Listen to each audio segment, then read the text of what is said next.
नमो नमः मित्राणि, स्वागतम सर्वेषां। मित्रों, स्वागत है आप सभी का। जैसा कि आप जानते हैं, संस्कृत विषय अध्ययन नामक यूट्यूब चैनल पर वर्तमान में मैं उत्तर रामचरितम से संबंधित जो भी मुख्य मुख्य सूक्तियां हैं उनको आप सभी के समक्ष प्रस्तुत करने का प्रयास कर रहा हूं, जो यूजीसी नेट और अन्य भी किसी परीक्षाओं के लिए महत्वपूर्ण हो सकते हैं। तो आज हम इसी क्रम में यह तृतीय अंक की प्रमुख सूक्तियों को लेकर के आप सभी के सामने उपस्थित हैं। तो तृतीय अंक से संबंधित ये जो सूक्तियां हैं ये लास्ट की सूक्तियां हैं, इसके बाद कोई सूक्तियां नहीं है। जो तृतीय अंक छाया अंक नाम से सुप्रसिद्ध है, तो उसकी यह प्रमुख सूक्तियां हैं और परीक्षा की दृष्टि से प्रायः पूछी भी जाती है। तो तृतीय अंक आप जानते होंगे, छाया अंक है। उसमें भगवान श्री राम और देवी सीता एक दूसरे को छाया के रूप में प्राप्त होते हैं। तो जब भगवान श्री राम सीता की अनुभूति करते हैं तो उनको रोना आ जाता है, क्योंकि वो करुण रस से युक्त हो जाते हैं। तो उस करुण रस में विलीन होकर के वो रोदन करते हैं। तो उस रोदन को देखने के बाद जब सीता को कष्ट होता, कहती है कि जो आर्य हैं भगवान श्री राम किस प्रकार से रो रहे हैं, तो उनकी बात को सुनकर के जो उनके साथ जो उनकी सहचरी है वो है, कौन है? तमसा नदी है। तमसा नाम की जो नदी है, तमसा और मुरला, तो तमसा नाम की नदी उनके साथ है, उनको संभाल रही है। तो वो उसी विषय में इस वाक्य को कहती है। क्या कहती है वो? कर्तव्यानि खलु दुखितैर निर्वापणानि। क्या कहा? कर्तव्यानि खलु दुखितैर निर्वापणानि। अर्थात कहने का मतलब यह है, जब हमारे जीवन में कुछ दुख आ जाता है, कुछ करुण रस का भाव होता है, करुण रस विद्यमान होता है, तो वहां पर वो जो हमारे दुख होते हैं, कर्तव्य होते हैं, वो कर्तव्यानि खलु, क्या कर्तव्य हो जाते हैं? दुखितैहि निर्वापणानि। अर्थात दुख के द्वारा उस कष्ट को, उस मूर्छा को क्या करना चाहिए? निर्वापणानि, उसको दूर करना चाहिए। ऐसा क्या है? कर्तव्यानि अस्माकम। ठीक है, इस प्रकार से कहने का भाव यही है, दुखों के द्वारा ही हम अपने हृदय के भाव को दूर कर सकते हैं। हमें क्या पता चल रहा है, हमारे आंतरिक में अभी क्या स्थिति है, कौन सा रस चल रहा है, वो दुखितैहि, दुखों के माध्यम से कर्तव्यानि निर्वापणानि, कर्तव्यों में दिखाई देते हैं। अर्थात दुख रूपी कर्तव्य वहां पर दिखाई देते हैं, ऐसा कहने का भाव है। फिर उसी के बाद, एकदम उसी के तुरंत बाद यह श्लोक भी कहती है अनुष्टुप छंद में। क्या कहती है कि पुरोत्पीडे तटाकस्य परिवाह प्रतिक्रिया शोक क्षोभे च हृदय प्रलापैरिव धार्यते। तो क्या कहती है कि इसका भाव बता देता हूं, श्लोक की भूमिका। इसका भाव यही है, जिस प्रकार जब सरोवर में पानी अधिक हो जाता है, तो एक किसी छोटी सी नाली बना करके उसके जल को कम किया जा सकता है। अधिक जल हो गया तो फिर क्या पता सरोवर एकदम से नष्ट होने का भय है, तो इसलिए साइड से पानी को रास्ता दे करके उसका धीरे धीरे जल को निकाला जा सकता है। जिस प्रकार, उसी प्रकार हृदय में यदि कोई शोक उत्पन्न हो जाता है, तो प्रलाप, अर्थात प्रलाप के माध्यम से, रोने के माध्यम से, शोक के माध्यम से उस हृदय के दुख को दूर किया जाता है। जिस प्रकार तालाब के पानी की अधिकता को छोटी सी नाली बना करके, छोटे से जल के मार्ग को बना करके उसके जल को कम किया जा सकता है। तो इस शब्दों में कैसे है वो जानते हैं कि पुरोत्पीडे तटाकस्य, तटाकस्य जल समूहस्य, अर्थात सरोवरस्य, जो जल का एक बहुत बड़ा तालाब है, तो वो कैसा है? पुरोत्पीड, पूरा भरा हुआ है। तो तटाकस्य पुरोत्पीडे, अर्थात पुरोत्पीडे तटाकस्य, भरे हुए सरोवर का परिवाह प्रतिक्रिया। परिवाह अर्थात दूसरी जगह से उसका वाह करना, उसको बहने देना, उसकी प्रतिक्रिया है अर्थात उसका उपाय है। उसी प्रकार शोक क्षोभे हृदयम, शोक के द्वारा जो हृदय क्या हो रहा है, क्षुभित हो रहा है, कष्टमय हो रहा है, तो उस शोक से युक्त उस हृदय में, हृदय को प्रलापैः, प्रलापों के माध्यम से ही धारण किया जा सकता है। अपने हृदय को अत्यधिक रोने से ही हल्का किया जा सकता है, कहने का मतलब यह है। वैसे भी आपने लोक में देखा होगा, जैसे किसी को वास्तविक रूप से कुछ कष्ट हो जाता है तो रोने के बाद वो अपनी इच्छा पूरी कर लेता है। रोने के बाद थोड़ा अपने हृदय को, अपनी आंतरिक चेतना को वो क्या कर लेता है, हल्का कर लेता है। वही बताया जा रहा है। जिस प्रकार हम सरोवर के पानी की अधिकता को एक छोटे से जल मार्ग बना करके कम कर सकते हैं, उसी प्रकार प्रलापैः, प्रलापों के द्वारा हृदय को धारण कर सकते हैं, ऐसा तमसा कह रही हैं सीता के प्रति, यानी राम जी के प्रति कह रही हैं, सीता को बता रही हैं। फिर दूसरी सूक्ति क्या है, वो भी तमसा के द्वारा ही कथन है। तीनों सूक्तियां क्रमशः क्या कहते हैं, प्रिया शोको जीवम कुसुममिव धर्म ग्लपयति। प्रिया शोकः, प्रिया शोकः, प्रियायाः शोकः, अपनी पत्नी का शोक या अपनी प्रेमिका का शोक, अपने किसी भी अनुरागी जनों का जो शोक होता है, वो जीवम, जीवम जीवनम, हमारे जीवन को, हमारी जिंदगी को क्या कर देता है, धर्मः ग्लपयति, वो क्या कर देता है, धर्मः, उसका धर्म क्या हो जाता है, उसका मतलब प्रमुखता, प्रधानता क्या हो जाती है, ग्लपयति, ग्लपयति मूर्छयति, मूर्छित कर देता है जीवम। कौन, प्रिया शोकः धर्मः, प्रिया का शोक रूपी जो धर्म है, धारण किया जाने वाला प्रिया का जो शोक है, वो जीवम ग्लपयति, जीवन को क्या कर देता है, मूर्छा, सुखा देता है। कौन, प्रिया का शोक। और वो किस प्रकार शोक सुखा देता है, कुसुमम इव, फूल के समान, कुसुमम पुष्पम इव, अर्थात प्रिया का शोक जीवन को फूल की तरह सुखा देता है, ऐसा कहने का भाव है। फिर तमसा क्या कहती है, उसी श्लोक के आगे क्या कहती है, ननु लाभो हिरुदितम, ननु लाभो हिरुदितम, इसमें भवभूति ने रोने को अधिक अच्छा बता रखा है। उन्होंने कहा कि रुदितम ही लाभ, रोना लाभप्रद होता है, रोना भी स्वास्थ्य के लिए, रोना भी हमारी आंतरिक चेतना, हृदय आदि के लिए लाभकारी भवति रुदितम। तो इसका अर्थ यही है, रोना लाभकारी होता है, ऐसी सीख मिल रही है तमसा के द्वारा, और भवभूति कहलवा रहे हैं। फिर सीता का कथन है, ये अंक का अंतिम ही प्रसंग है। चौथी सूक्ति क्या कहा, कियं चिरं वा मेघांतरेण पूर्णिमा चंद्रस्य दर्शनम।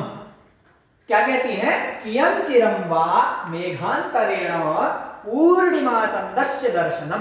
कहने का भाव यही है कि जब मेघांतरेण, आकाश में जब मेघ हट जाते हैं, तो पूर्णिमा चंद्रस्य दर्शनम कियत् चिरम, यह मेघ के हट जाने पर पूर्णिमा के चांद के दर्शन कितनी देर तक होते हैं, अर्थात थोड़ी देर तक ही होते हैं। तो ये भगवान श्री राम के प्रति कहती है, क्योंकि उन्हें पता है अब छाया के रूप में मेरे सामने अभी प्रकट हैं और थोड़ी देर में ही वो अदर्शन हो जाएंगे, हमें दर्शन देना बंद कर देंगे। किस प्रकार, जिस प्रकार आकाश में मेघ छन्न हो जाते हैं, मेघ हट जाते हैं थोड़ी देर के लिए, तो उतनी ही देर हमें चंद्रमा दिखाई देता है, फिर बादल उनको पुनः ढक देता है।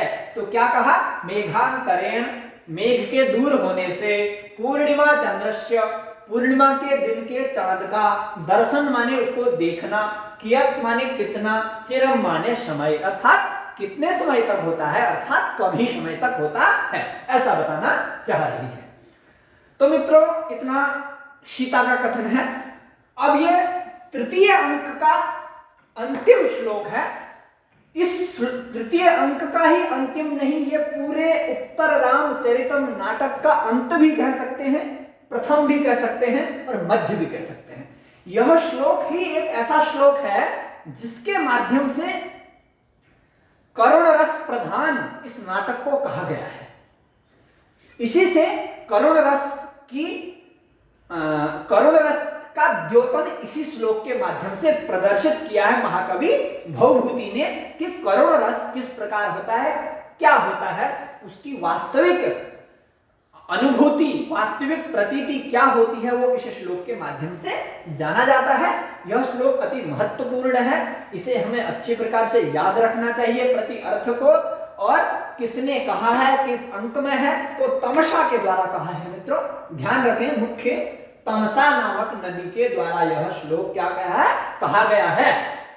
तो आइए इसको पढ़ते हैं, ये वसंत तिल का छंद में है। तो एको रसः करुण एव निमित्त भेदात् भिन्नः पृथक् पृथगिवाश्रयते विवर्तान् आवर्त बुध तरंगमयान् विकारान् अम्भो यथा सलिलमेव तु तत्समग्रम् नम्भो यथा सलिलमेव तु तत्समग्रम्। तो मित्रों, आप सभी से आशा है आप इस श्लोक का अर्थ अपने ज्ञान के लिए, अपनी परीक्षाओं के लिए, महत्वपूर्णता के लिए अवश्य याद रखेंगे। तो इसमें क्या कहा गया है, पहले इसकी भूमिका बता देता हूं मैं। इसमें कहने का मतलब है, जिस प्रकार जल एक होता है और अपनी तरंगों से अनेक प्रकार का दिखता है, ठीक है, क्योंकि तरंगे हैं, तरंगों के कारण उसके अनेक भेद हो जाते हैं, लेकिन वास्तविक रूप से मूल में तो वो जल ही है। उसी प्रकार करुण रस भी है एक ही, बाकी अन्य श्रृंगार, क्रोध इत्यादि अन्य जो भी रस हैं, श्रृंगार आदि, वो उसी के दूसरे भेद हैं, ऐसा कहने का भाव है। तो क्या कहा, एको रसः करुण एव, जो एकमात्र करुण रस है वही, एव माने ही, निमित्त भेदात, निमित्त भेदात अपने आंतरिक भेदों से भिन्न, भिन्न पृथक, अर्थात पृथक होता है। अर्थात एक करुण रस एव, एकमात्र करुण रस ही निमित्त भेदों से, अपने निमित्त भेद से भिन्न, अलग होता हुआ, भिन्न कह रसः, एक करुण एव रसः निमित्त भेदान भिन्न रसः, वो भिन्न रस पृथक पृथक इव विवर्तान आश्रयते। पृथक पृथक माने अलग अलग, विवर्तान विवर्तान रसान, अलग अलग रसों को क्या करता है, आश्रयते, आश्रित बना, आश्रित करता है।